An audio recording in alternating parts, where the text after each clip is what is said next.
Hello, and welcome. Welcome once again to the Secrets of the High Demand Coach podcast. And I am here with yet another high demand coach, someone who's been doing this for a minute or two. It is the one, the only Angelo Valenti. He's a consulting psychologist based in Nashville, Tennessee, and he obtained his master's and Ph.D. in psychology from the University of Georgia. Go Dogs! And he taught psychology at Oklahoma City University and served as a consultant with RHR International. Now, he's conducted organizational studies and psychological assessments and consulted with management in a variety of industries. He founded the Company Psychologist in 1982, and his company specializes in helping companies to select candidates who match their cultures, coaching leaders and aspiring leaders, and also assisting individuals in striving for their optimal selves. He's also the author of the book, You're Making This Way Too Hard, Find Your Easy Way to Enjoy Life. We'll hear a little bit about what Enjoy Life is. It's got a very distinct spelling. I'm excited to hear more about that. But that's a lot of intro for just a brilliant guest. Angelo, so exciting to have you here. Welcome to the show. I kind of want to kick Great to be here. With this question. What would you say is some of the most important work that you're doing right now with your clients? Well, some of the most important work I'm doing right now is helping them to bring the right people into their organization. Hiring has become very challenging. There are a lot of people looking for jobs, but it's important for my clients to make sure that the people they bring into the organization fit their culture, fit their goals, fit their values. And can be a challenge because they get thousands of resumes. And I think it's important to hire more for attitude and personality than for skills, because you can teach skills and you're not really sure that the skills that the individual obtained earlier in their career or in school are going to translate to your organization. So you can teach people to do things the way that you do it in your organization, but if a person doesn't come in with the right attitude and the right personality characteristics, they're not going to fit well with the team, or with their customers. There's some folks out there listening to this, and they're like, I would love to have thousands of resumes. Why is that a problem? But tell us a little bit about what some of the challenges are, because I'm actually seeing this across a number of organizations, and I'd love to hear what your experience has been. There's a lot of stuff coming in, but the fit of those resumes seems to be very, very low, maybe even an all-time low, at least in my experience. How do you help your clients to kind of filter out what that fit actually is? Well, that's part of the reason that they contract with me, is they've gone through their initial interview process. And I do teach my clients how to interview, because most people are not very good at interviewing. So I try to make sure that the time that they spend interviewing their clients is interviewing their candidates is as effective as possible. But once you get beyond that, you have to dig past what the resume says. A resume is not a mini bio. A resume is a marketing document. That person is trying to present their best. It's like a first date. They're trying to present themselves in the best possible light. And you have to find ways to go past that and find out, what has that person actually accomplished? What have they done? How have their interpersonal relationships been in previous organizations? Because often what makes a person fail in an organization is not their technical skill. They're not able to relate to their customers. They have difficulty getting along with their teammates. Their communication skills aren't strong. Maybe they have a tendency to be late or to be argumentative. There's nothing wrong with challenging the status quo, but when you become perpetually argumentative, that can distract from what the organization is trying to accomplish. So I try to help companies go past the information that everybody else is getting about that person and really dig into what makes that person unique and why they might or might not be a good fit. Mm. And what does that look like? Is that a set of questions? Is it some type of an assessment? What's your kind of philosophy on how to get a clear picture of the candidate in front of you? Well, my approach is to use a combination of an interview that I'll conduct with the candidate and a set of assessments. And over time with my clients, I've benchmarked those assessments so that we know what they hit certain benchmarks on certain personality characteristics or behavioral characteristics. Those people have a tendency to do better within that given organization. And the interview is designed to help me figure out what makes that person unique. Everybody has a unique set of experiences. And I want to know, especially, what decisions they made along the way, why they chose to do the things that they did, what some of their successes were, what some of their failures were. And I'm just as interested in what they consider to be successes and failures as what the actual outcome was. And some people might achieve quite a bit in their career and they still consider themselves a failure. And that's an attitude on their part as opposed to reality. It's so true. You bring up a really interesting point, which again, I've been bumping into recently with several of my clients, is we tend to underutilize data in the process, or more specifically, data about the process. So you talked about benchmarking these assessments and looking at what causes success over time. What are some of the things in a hiring process that you're looking at to say, hey, how effective is our hiring process and how can we make it better? Well, the things that I think people should be looking for in the hiring process, because I remembered the importance of attitude, resiliency. How are people able to bounce back from setbacks, disappointments, quote unquote, failures? Resiliency, you can learn to be more resilient, but many people, the reason they're not further along in their career or the reason they haven't been successful in their career is that they give up too quickly. When something bad happens, they think something bad is always going to happen. So they just quit crying. And resilient people are able to learn from a negative experience and say to themselves, how can I use this to help me get better? And they're able to bounce back and they keep right on going. The other thing is accountability. I really want people who hold themselves personally accountable. Yeah. And if you realize that you have more control over your life than you think you do, and you're willing to own both your successes and your failures, that's really important.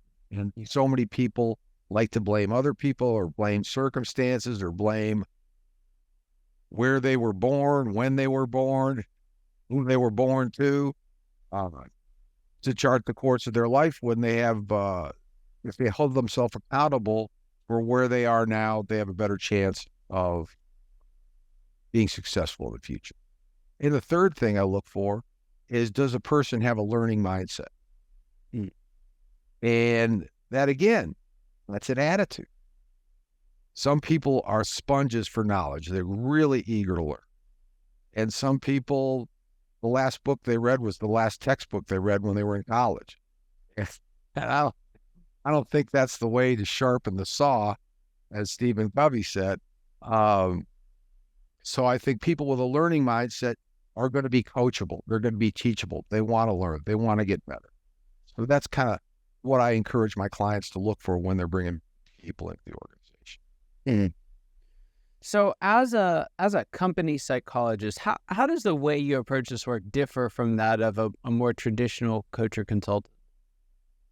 Well, as a psychologist, I think I can get a little deeper sense of what a person has been through, their experiences and how that's led them to where they are. Most, not all, but most coaches and most consultants don't have the background, the psychological background. And the way I was taught to assess people was through RHR International, and they are a psychological consulting firm. They're an international firm, and they had an approach that really resonated with me.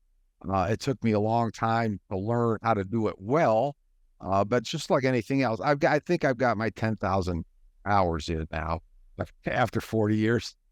So, so that's how I think I'm a little bit different.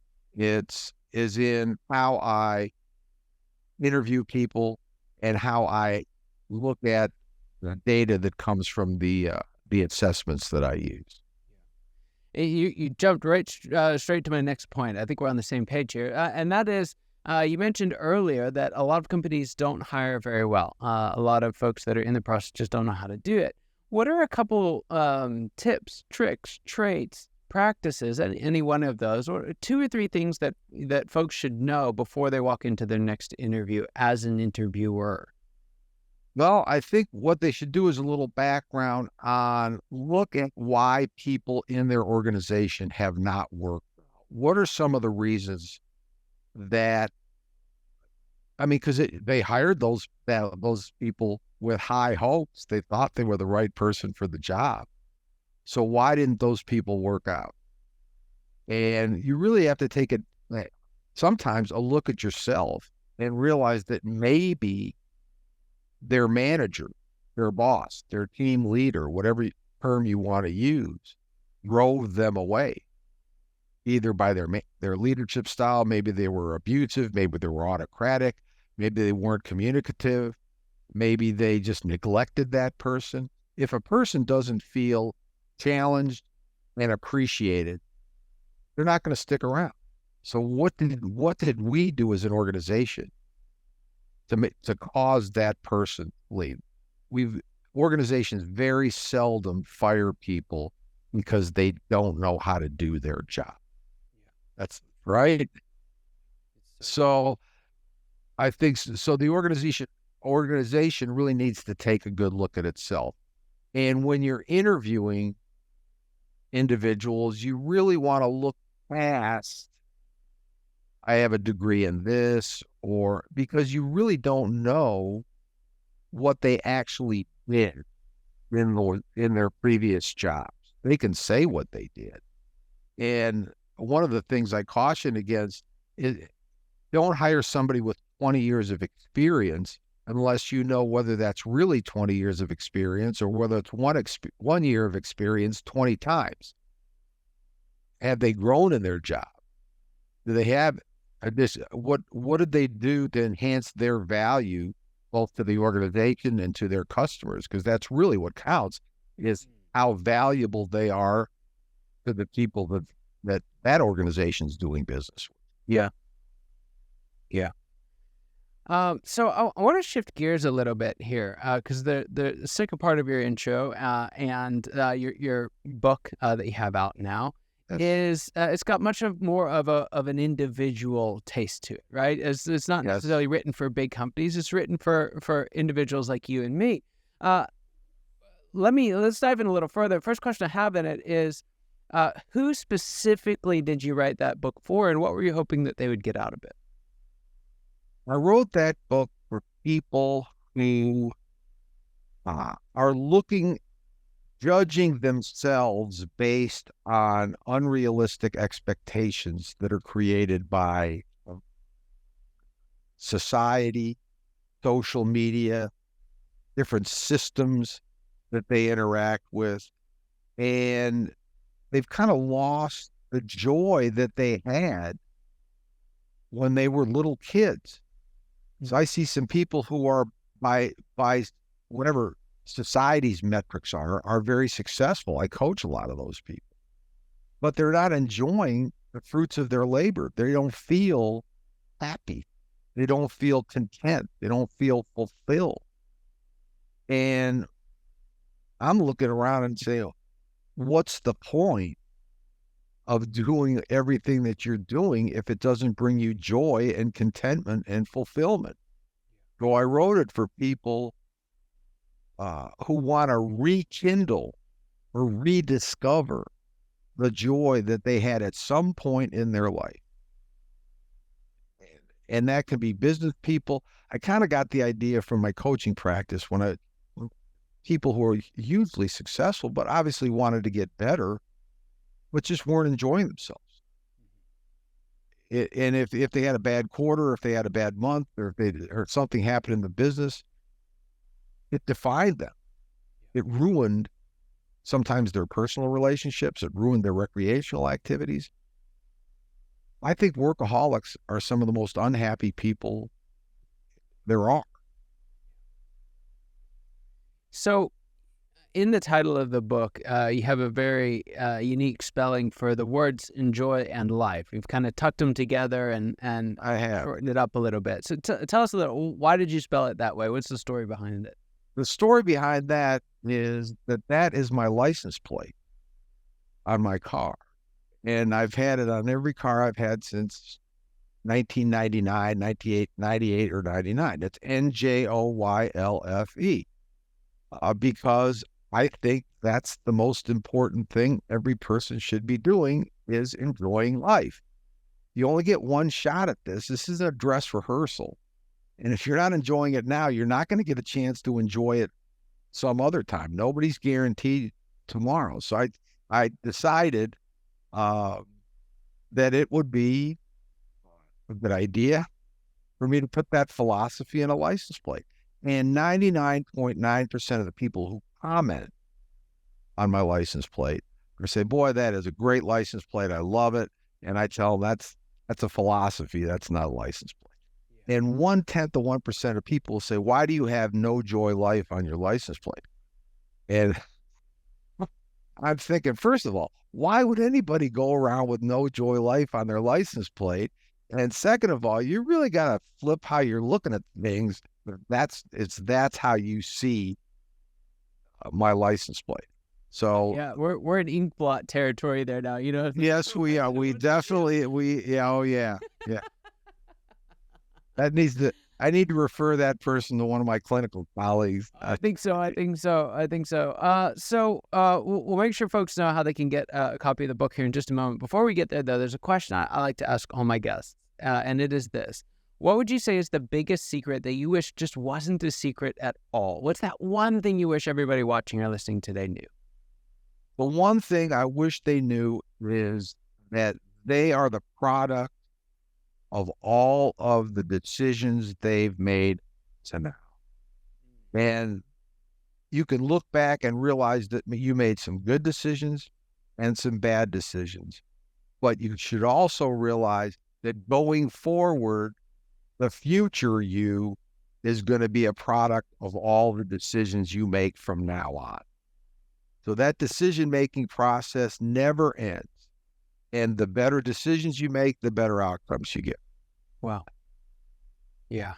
So folks are listening to this, and we've really talked to kind of two groups, and there's probably some overlap in between them as well, but they're struggling to hire great people, right? They're struggling to find people who fit and stay. Or there's folks out there just saying like, yeah, I am making this too hard. I want to enjoy my life more. For either of those groups who want to learn more about you, how can they find out more? Where can they get in contact? Well, the easiest way is to, if you want to book a discovery call, just go to reachangelo.com and we can talk face to face. Or you can send me an email, angelo@angelovalenti.com. I'm on LinkedIn, Angelo Valenti, Ph.D. I'm on Facebook, Angelo Valenti. I'm on Instagram, Angelo Valenti author. And I'd love to hear from you. I'd love to know how we could work together and how I might be able to help you. My book's available on Amazon and also through my website, angelovalenti.com. Brilliant. Well, Angelo, it's just an honor and privilege having you on the show. There's so much wisdom in there for so many people. I really appreciate you coming and sharing with us today. And for those of you watching and listening, you know your time and attention mean the world to us. I hope you got as much out of this time as I know I did, and I cannot wait to see you next time. Take care.